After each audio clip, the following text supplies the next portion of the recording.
বৃথায় সাধনাধিমান জন্ম তবে এই সংসারে। WBCS 2022 ইন্টারভিউ ডেট এখনো দেয়নি। তোমরা কে কেমন ইন্টারভিউর প্রস্তুতি নিচ্ছ? এই যে সামনে পড়ে রয়েছে দি টেলিগ্রাফ, জন্মেও পড়িনি, জন্মেও পড়ি না, কিনেছি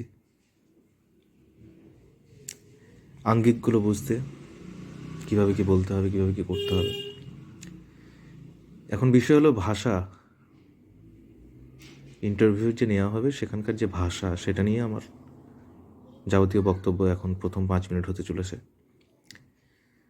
তোমরা জানো যে তোমাদের প্রত্যেকেরই সম্ভবত প্রথম পছন্দ থাকবে WBCS এক্সিকিউটিভ। তো তুমি যখন বিডিও হচ্ছ, তুমি যার নিচে কাজ করছো তিনি হচ্ছেন মহকুমার শাসক। মহকুমা শাসক যার নিচে কাজ করছে তিনি হচ্ছেন জেলা শাসক। জেলা শাসক, মহকুমা শাসক তারা যদি ইউপিএসসির মাধ্যমে এসে থাকেন, যে রাজ্যের তারা ক্যাডার হন, সে রাজ্যের স্থানীয় ভাষা, যেটা মূল ভাষা, সেটা তাদের জানতে হয়, শিখতে হয়। সুতরাং আমার যেমন মুর্শিদাবাদ বাড়ি, আমি যে মহকুমার মধ্যে বাস করছি, সে মহকুমার শাসক যিনি, তিনি যদি ইউপিএসসি দিয়ে এসে থাকেন, বা যিনি জেলা শাসক, তিনি কিন্তু বাংলা বলতে বুঝতে সক্ষম। এটা প্রাথমিক তার যোগ্যতা, এটা তার থাকতেই হবে, নাহলে সে এখানে জেলা শাসক হতে পারবে না, মহকুমা শাসক হতে পারবে না। তাহলে লিখিতভাবে দেখা যাচ্ছে ইংরেজিতে তার নির্দেশগুলো তিনি দিচ্ছেন মহকুমা শাসককে। মহকুমা শাসক তার নির্দেশগুলো লিখিতভাবে ইংরেজিতে দিচ্ছে বিডিওকে।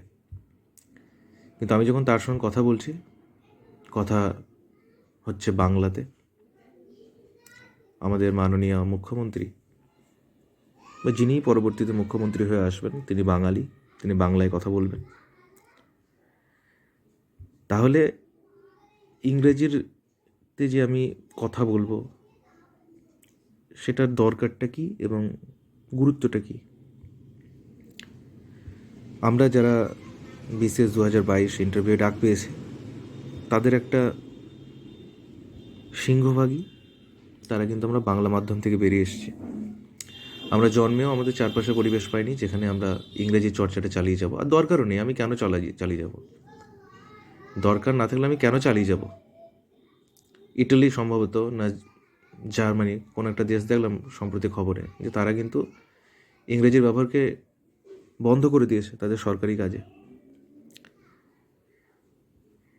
ভাষার দিক থেকে আমাদের অবস্থান অনেক উপরে। গোটা বিশ্বে বাংলাভাষী মানুষের সংখ্যা অনেক অনেক অনেক, সম্ভবত 5 বা 6 আমাদের অবস্থান।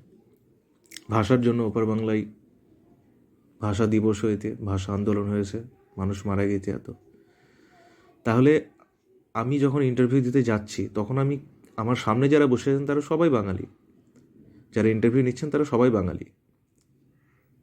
আর এটা হচ্ছে ব্যক্তিত্ব পরীক্ষা। ইন্টারভিউ বলাটাও ভুল, এটা হচ্ছে পার্সোনালিটি টেস্ট, ব্যক্তিত্ব পরীক্ষা। আমি কেমন মানুষ সেটা বোঝার একটা উপায় এটা। তাহলে সেখানে আমি যেমন আকাশদের ক্ষেত্রে দেখলাম, আকাশদের চ্যানেলে আকাশদের বলছিল যে ওর নাকি ইন্টারভিউটা পুরোটাই ইংরেজিতে হয়েছে। বেশ, ওর ক্ষেত্রে আমি মানতে পারলাম, ওর ইংরেজি সাবজেক্ট ছিল, হয়েছে।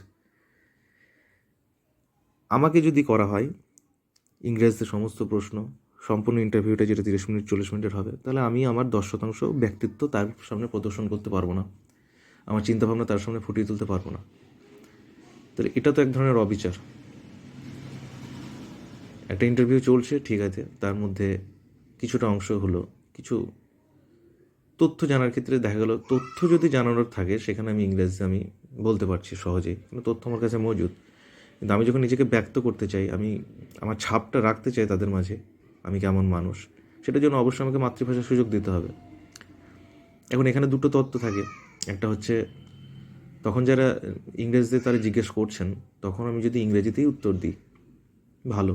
যেখানে আমি আটকে গেলাম সেখানে অনুমতি নিলাম যে আমি বাংলায় কি বলতে পারি, তারা অনুমতি দিলে বলতে পারি। কিন্তু তারা যদি বললো যে না, বাংলায় বলতে পারবে না, এটাকেও মাঝে মাঝে নেতিবাচকভাবে ধরা হয়, যে এভাবে যে অনুমতি নেওয়াটা একটা ব্যর্থতা প্রমাণ করা তাদের কাছে। কিন্তু ইংরেজি বলতে পারাটা কি যোগ্যতা? ইংরেজিতে অনর্গল কথা বলতে পারাটা কি যোগ্যতা?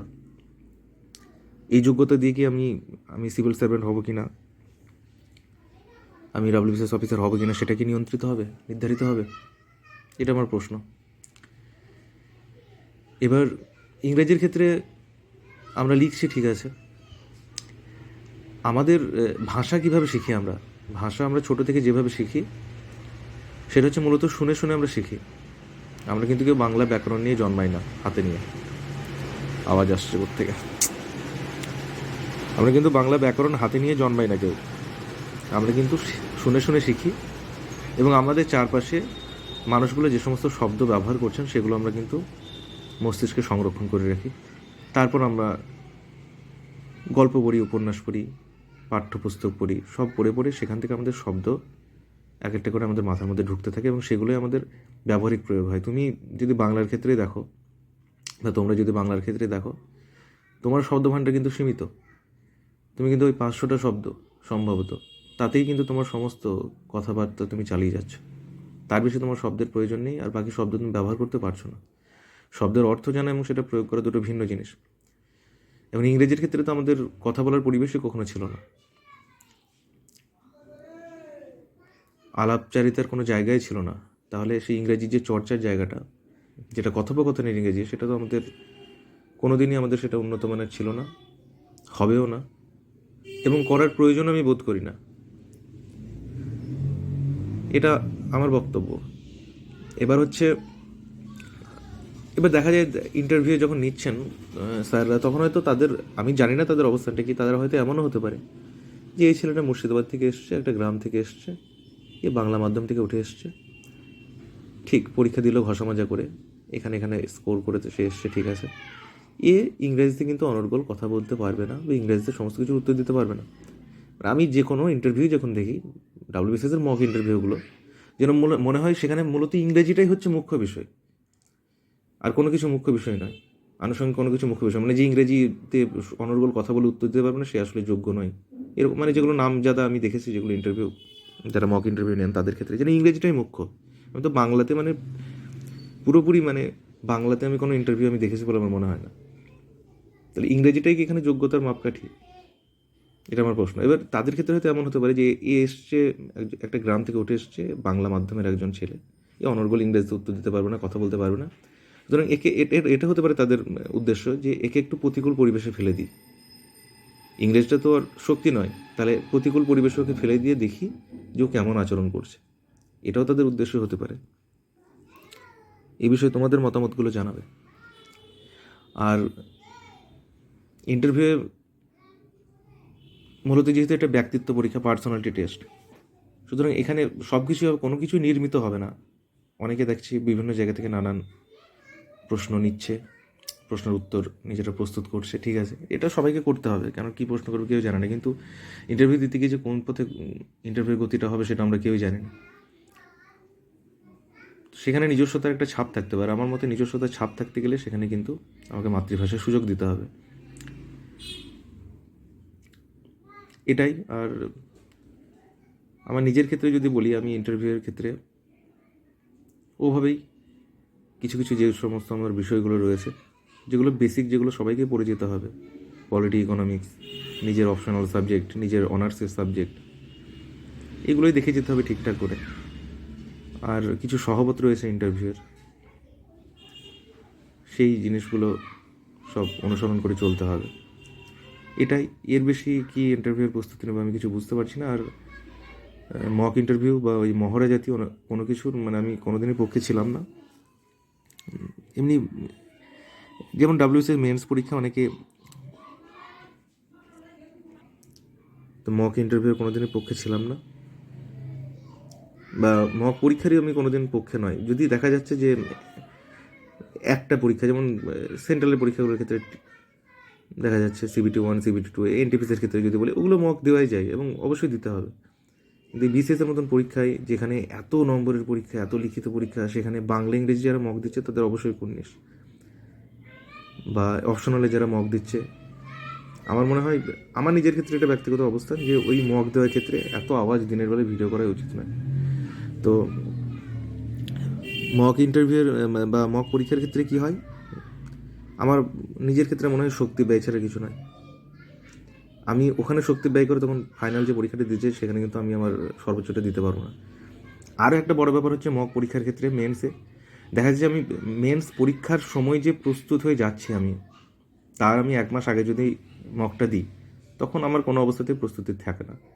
তাহলে যেহেতু প্রস্তুতি থাকে না, লেখার সময় তখন কিন্তু সমস্ত যে পড়ে এসছে সবগুলোরই কিন্তু ছাপ পড়ে লেখাতে। ইতিহাস হতে পারে, রাষ্ট্রবিজ্ঞান হতে পারে, অর্থনীতি হতে পারে, তো সবগুলোর ক্ষেত্রে মানে একটা ছাপ পড়ে লেখার মধ্যে। সেই ছাপটা কিন্তু আমি যদি ওই আগে মক পরীক্ষা দিই সেখানে কিন্তু আমি দিতে পারি না। একইভাবে ইন্টারভিউর ক্ষেত্রেও আমি এখন যদি আমি মকের জন্য আবেদন করি কলকাতা বা বহরমপুর বা এই জাতীয় কোনো জায়গাতে, আমার ইচ্ছে কোনোভাবেই নেই, আর কোনো অবস্থাতে আমি যাব না। আমি যা করার নিজে করব, যেটুকু পারি নিজের সাধ্যের মধ্যে।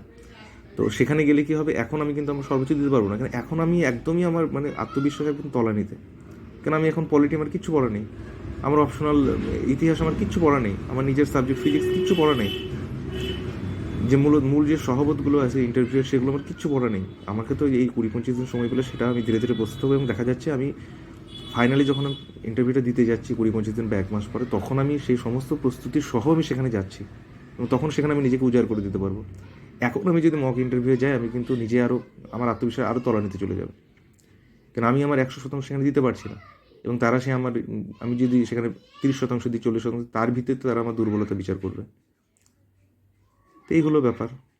ইন্টারভিউ তোমরা কীরকমভাবে সব প্রস্তুতি নিচ্ছ, নিজেরা পড়ছো, যে যেভাবে পারো পড়ো, কিছু বলার নেই। কোনোরকমভাবে ইন্টারভিউটা যদি উতরে যেতে পারা যায়, একটা কিছু কপালে জোটে। প্রথম ভয় হচ্ছিল যে এই কাট অফটা ক্লিয়ার করেছি, আগে কি হয় যে যেটা বলছিলাম আগে যে মোটামুটি 40, 45, 50 নম্বরে ফারাক থাকে গ্রুপে এবং গ্রুপ বির ইন্টারভিউয়ের মাঝে। তো সেক্ষেত্রে কি হয় যে বলা যায় বা মানে যে আমি গ্রুপ বিটা যদি আমি ওখানে কাট অফটা আমি ক্লিয়ার করি তাহলে যে হ্যাঁ আমার এতটা মার্কস রয়েছে, কিন্তু এবারে তো সবারই একই অবস্থা। সবাই ভাবছে, সবার ক্ষেত্রে ভাবা উচিত যেটা আমি যে হ্যাঁ 885 আমি পেতে পারি, আবার ওই যে 1003 না কত কাট অফ গ্রুপ বিতে 1002 পেতে পারি। এটা অবশ্য সায়েন্সের ছেলেদের জন্য প্রযোজ্য, আর্টসের জন্য নয়। যে কোনো কিছু হতে পারে, সুতরাং ইন্টারভিউটা সবার ভালো হোক। আর মূলত আমার এই ছোট্ট চ্যানেলে যে কটা ছোট্ট পরিসরের মধ্যে অনেকেই তো পাস করতে পারেনি, আমার খুবই মন খারাপ। আমার বৃত্তের মাঝে পরিচিত এরকম 5-6 জন 7 জন আছে যারা পাস করতে পারেনি, এবং আমি তাদের জন্য ভীষণ কষ্ট পাচ্ছি। বাকি যারা পাস করেছে তারা সফল হোক, সাথে আমিও। এই ছিল কথা। ভালো থেকো, ধন্যবাদ।